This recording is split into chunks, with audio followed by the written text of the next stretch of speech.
Salut à tous, on se retrouve pour la suite du tutoriel Pygame. Donc la dernière fois ce qu'on a fait, c'est qu'on a fait la classe game ici, qui permet de gérer en même temps la boucle de jeu et la fenêtre.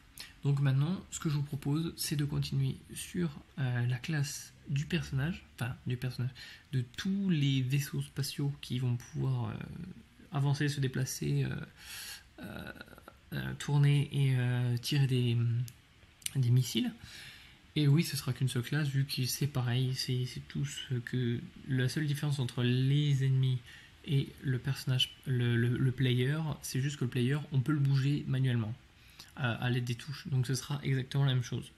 Donc cela dit, on crée un nouveau fichier.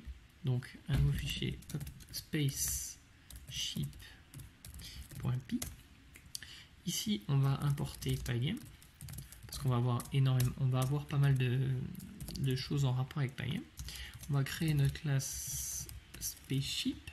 Alors attention, ici ce n'est plus une classe la dernière fois, la classe game, c'est une classe qui est vierge. C'est-à-dire que c'est une classe, c'est une structure de base. Enfin, vierge, je m'entends. C'est une structure de base. Ici, la différence avec spaceship, c'est qu'on va dire que cette classe, donc en fait c'est une structure de données, hein, elle va hériter de la classe Pygame sprites. Voilà. Et donc en fait la différence avec ça, c'est qu'en fait notre classe spaceship va hériter de toutes les propriétés de sprite en fait. En gros ce sera un sprite amélioré en fait. Donc en gros, c'est ça. Et donc en fait ça nous permet d'avoir des fonctionnalités avec Pygame. Donc notamment en fait lui, si on lui renseigne quelques variables, il sait ce que c'est et il dessinera automatiquement pour nous. Enfin il fera tout seul. Il fera tout seul. Notamment aussi pour les collisions, tout ça. Donc on va initialiser. Donc init self. Ensuite, donc on aura besoin de la position de départ, de sa vitesse et bien sûr d'une image. Donc là ici l'image ce sera une image à l'état l'image est déjà chargée depuis le disque. Ce que j'ai obligé de dire, c'est ici j'ai notre prototype de vaisseau. Ici, voilà, on va zoomer un peu. Hop, voilà. C'est notre prototype de vaisseau. Donc en fait, on va utiliser cette image qu'on va la charger et on va pouvoir la manipuler dans le jeu. Donc ce que j'essaie de dire, c'est qu'en fait, au niveau ici, cette image, c'est l'image déjà chargée en tant que surface de jeu. Bon, voilà. Ensuite, ce qu'il nous faut faire, c'est qu'il faut initialiser aussi la classe d'où on vient en fait. Donc pour que tout soit initialisé. Ce qu'on va dire ensuite, ce qu'on va faire, c'est qu'on va je me suis trompé, excusez-moi. Init, c'est comme ça. Voilà. On va récupérer la position. On va récupérer la vitesse. Speed. On va récupérer cette image. Hop. Attention.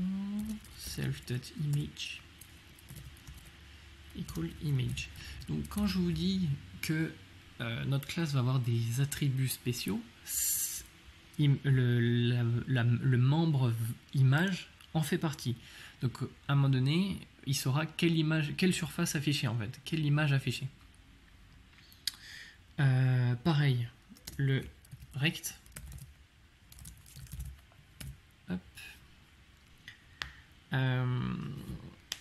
Le rect, donc en fait c'est le rectangle associé à l'image. Donc ce qu'on fait, c'est qu'on le récupère tout simplement via une fonction get. Ensuite, voilà. Donc après il y a d'autres fonctions en fait. Il y a d'autres fonctions que Pygame comprend, notamment aussi la fonction update, auquel on passe self. Et donc là on va dire tout simplement que le rect de center, donc là on va récupérer la position du centre, on va assigner la position du centre du rectangle associé à l'image. Et donc on va le dire tout simplement que c'est notre position, c'est celle qui va être bougée dynamiquement. D'ailleurs en parlant de bouger dynamiquement, ce qu'il faut faire, c'est qu'on va faire une méthode move qui va prendre deux flottants, deux nombres que j'appelle x-axis et y-axis. C'est tout simplement pour ce sera en fait les touches au clavier en fait. C'est en gros si on appuie à droite le x sera 1, si on appuie à gauche ce sera un -1, si on appuie pas ça fait 0 et raisonnement similaire sur le y-axis.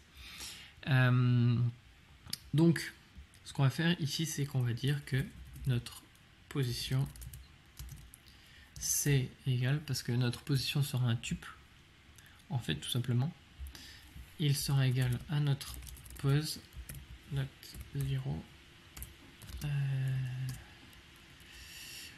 plus x-axis multiplié par les vitesses speed. Self.pose, on récupère la deuxième, donc ce sera y, auquel on ajoute y-axis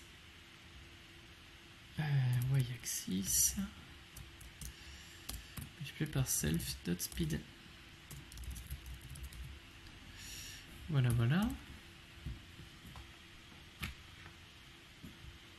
Voilà, hop, c'est bon, ça repart. Ensuite, ce qu'on va faire, c'est qu'on va tout simplement implémenter en fait. On va créer on va implémenter notre classe dans game. Donc on va créer notre player à l'aide de notre image, tout simplement. Donc on va se mettre ici. On va récupérer l'image. Donc on va l'appeler player ship image. Ouais. Donc pygame.image.load. Donc il est conseillé d'avoir sur la documentation, il y a cette fonction load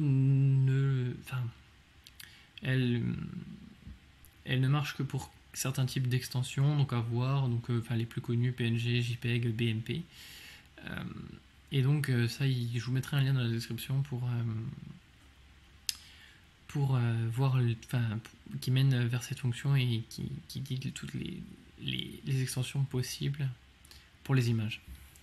Donc ici on va charger notre image, donc on l'a mis res sprites. Donc à noter qu'en fait c'est la position par rapport au fichier main.py. Donc ici on est bien raise sprites et on va l'appeler spaceships.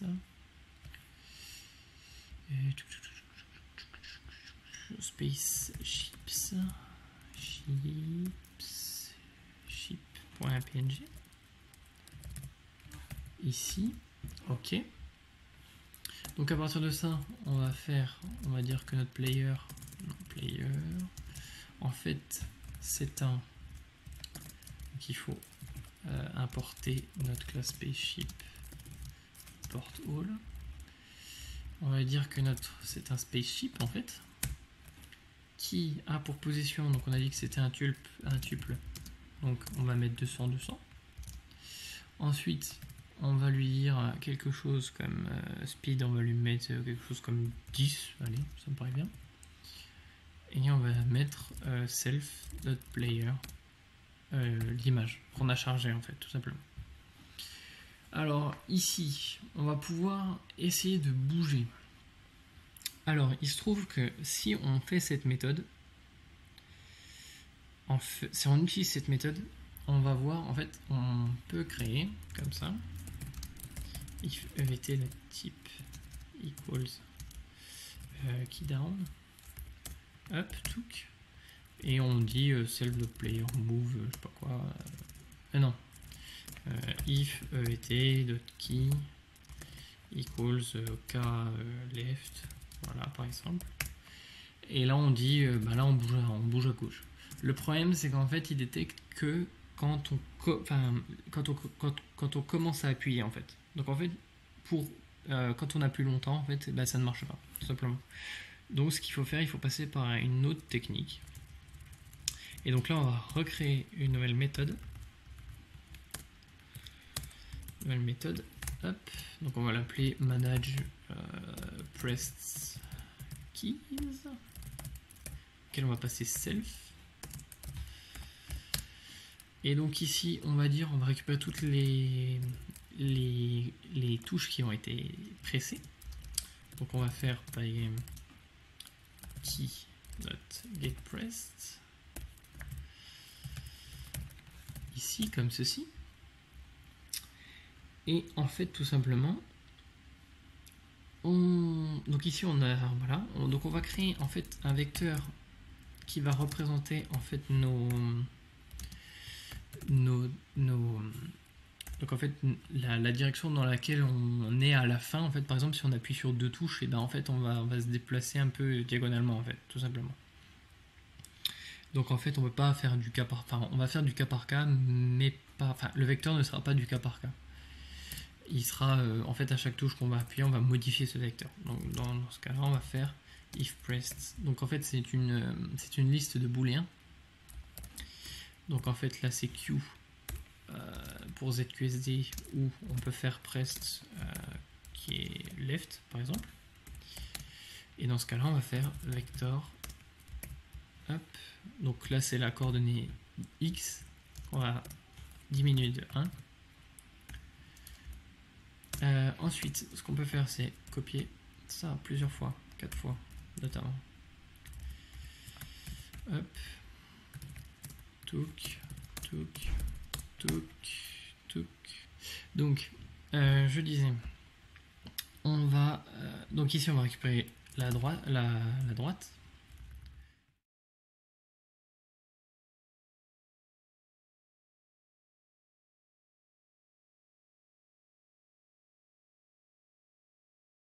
Donc, on se retrouve à noter que dans Pygame, l'axe des abscisses est dans le bon sens, mais l'axe des...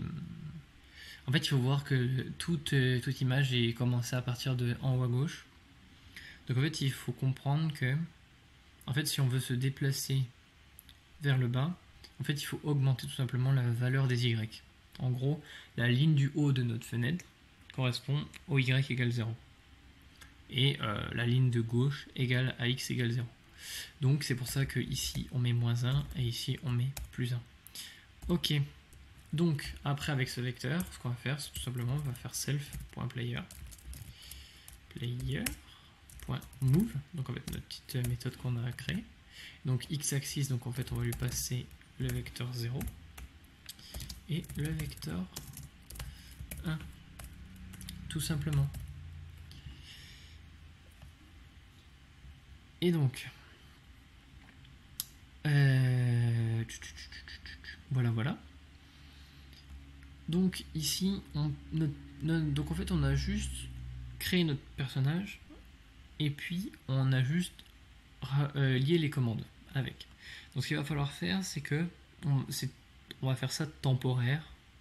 Ce sera temporaire, mais ça va marcher comme ça. Enfin, ça va marcher. Enfin, on changera plus tard.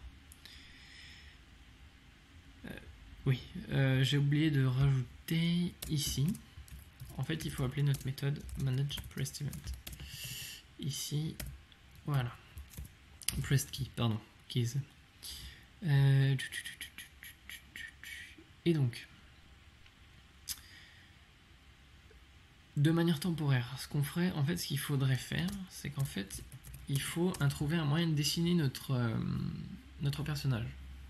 Parce qu'en fait, à aucun moment, on dit à Pygame, je veux dessiner mon personnage. Et non, on ne l'update pas non plus.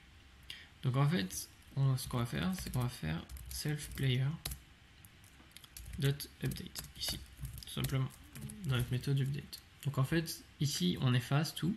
Ici on fait nos renders, enfin nos updates de nos graphiques à nous. Ensuite c'est la fin de boucle et puis tout est finalement actualisé à l'écran. Donc ici on va juste, en fait c'est juste la méthode update du sprites. Ce qu'il nous faut, c'est qu'en fait il faut aussi afficher. Donc ce que je propose, c'est de faire une méthode qui s'appelle draw. Donc on va s'empresser de créer. Donc def draw. Donc ça va juste prendre self. Et en fait là, de manière temporaire, ce qu'on va dire, c'est qu'en fait, on va dire, on dit en fait qu'en fait sur l'écran, donc en fait c'est ça le mot blit, hein, en fait, je veux afficher une image sur la, enfin, je veux afficher une surface sur la surface screen en fait. Blit, c'est afficher une image, enfin une surface dans une surface. C'est coller une surface dans une surface. C'est ça le principe. Donc en fait, ce qu'on va lui dire, c'est que manuellement, après on n'aura pas besoin de faire ça, on utilisera une fonctionnalité de Pygame pour aller plus vite, notamment avec les ennemis, parce qu'on ne pourra pas le faire à chaque ennemi. En fait, on pourra créer des groupes de sprites. Et en fait, on aura directement tout ça. On aura directement cette méthode draw, donc on l'enlèvera plus tard. Et donc voilà. Donc là, normalement, si on lance notre test, on devrait pouvoir voir que ça marche. Donc là, on voit bien notre vaisseau, et normalement, si on utilise les touches, voilà, il se déplace. Bon, c'est bien, mais nous, ce qu'on veut en fait, c'est qu'en fait, quand j'appuie ici, à droite et à gauche, je veux pas que mon vaisseau se déplace à droite et à gauche. Je veux qu'il tourne sur lui-même. Et pareil, on gardera en fait le fait que si je fais Z et S, donc up et and down, on avancera toujours, mais selon l'axe où on a tourné. Donc je vous propose d'implémenter ça tout de suite. Et puis voilà. Et puis d'ailleurs, on augmentera aussi la taille de notre sprite qui est petit. Donc on fait ça. On retourne dans Spaceship. On va dire que il nous faut une vitesse. Il nous faudra une vitesse de rotation. Donc on va la mettre à 5. Il nous faut, on va rescale. Donc on va mettre 1.5, ça me paraît bien, un truc comme ça. Et alors, donc dans Update, c'est là qu'on va faire notre rotation. Donc en fait, on va même, ce qu'on va faire, même on va aller plus rapidement, c'est qu'en fait, on va même faire les deux en même temps. Donc en fait, Pygame, il nous le permet de nous le faire en fait. Dans le module transform en fait. Transform, donc en fait, c'est tout ce qui est lié aux rotations, au scale, au déplacement. En fait, c'est ça un transform dans la plupart des jeux. C'est tout ce qui est lié au déplacement, aux modifications linéaires d'un sprite ou autre modèle. Donc en fait, pour faire une rotation et scale en même temps, ce qu'on va faire, c'est qu'on utilise la méthode rotozoom ici, et donc on va lui appliquer l'image. Ce qu'il faudrait en fait, c'est qu'on peut pas, on va pas directement modifier l'image. En fait, c'est-à-dire qu'à chaque moment, on va pas lui dire de réécrire l'image en fait. Ça veut dire qu'à chaque fois il va tourner du même angle à chaque fois. Donc en fait, il va tourner infiniment en fait. Il va tourner beaucoup plus vite et il va tourner surtout quand on ne le demande pas. Donc ce qu'il faudrait faire, c'est qu'au lieu de image, comme image est déjà pris par le sprite, on va l'appeler un truc comme self image origine par exemple. C'est l'image d'origine finalement. Et donc on va aussi associer AI à l'image. Et donc en fait, ce qu'on va faire, c'est qu'en fait on va prendre plutôt l'image origine. Et donc on va lui mettre la rotation. je n'ai pas défini de rotation. Donc on va lui mettre la rotation. Donc la rotation, ça va garder trace de l'angle laquelle on est en fait, tout simplement. Donc on va mettre à 0.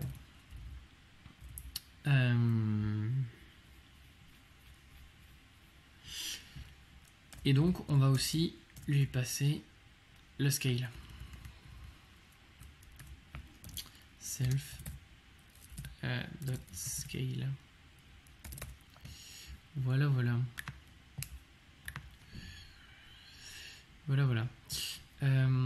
Ensuite, ce qu'on va faire du coup, c'est qu'on a besoin de recalculer le rectangle. Donc en fait, du coup, on dit que rect, c'est à nouveau. Donc on récupère, donc c'est notre image de rect, get rect.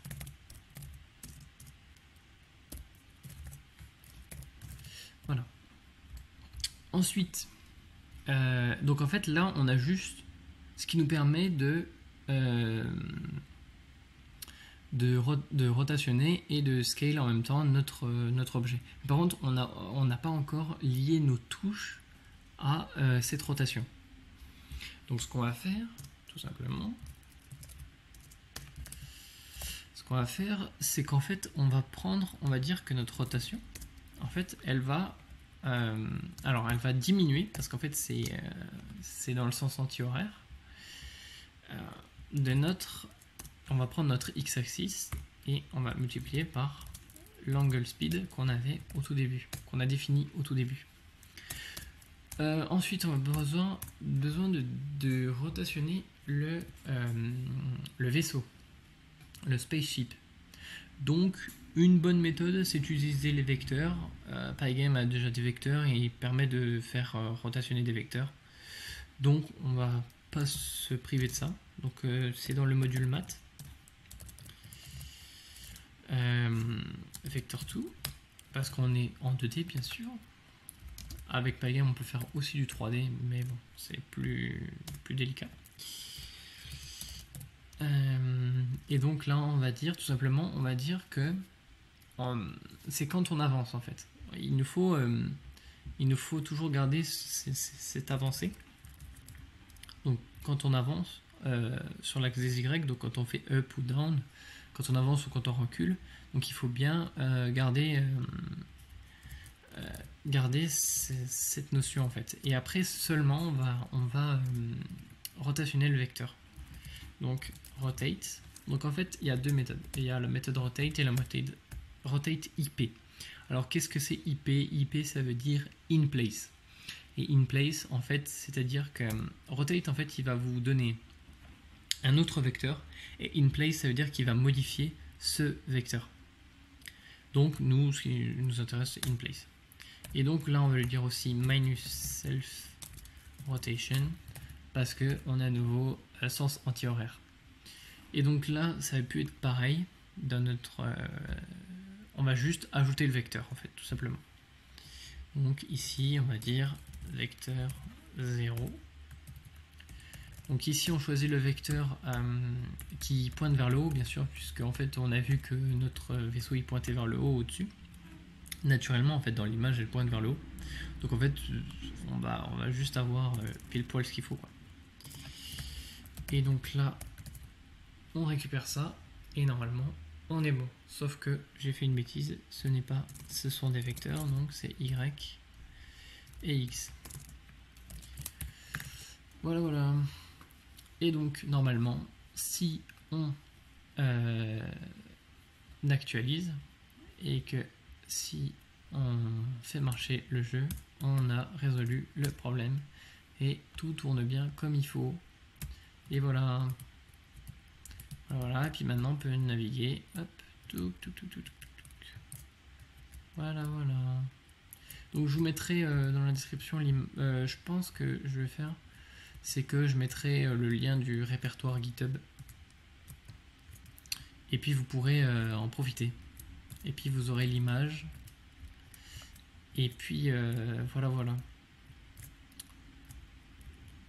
Donc comme ça, vous pourrez faire des tests vous-même. Et donc du coup, cela termine notre épisode sur finalement le personnage. Donc ce qu'on va faire, c'est que je vais vous laisser là, et puis que la prochaine fois on s'occupera du tir. Donc comment on tire des missiles et tout. Donc pareil, je vous remettrai l'image de missile si vous voulez le refaire. Il n'y a pas de problème.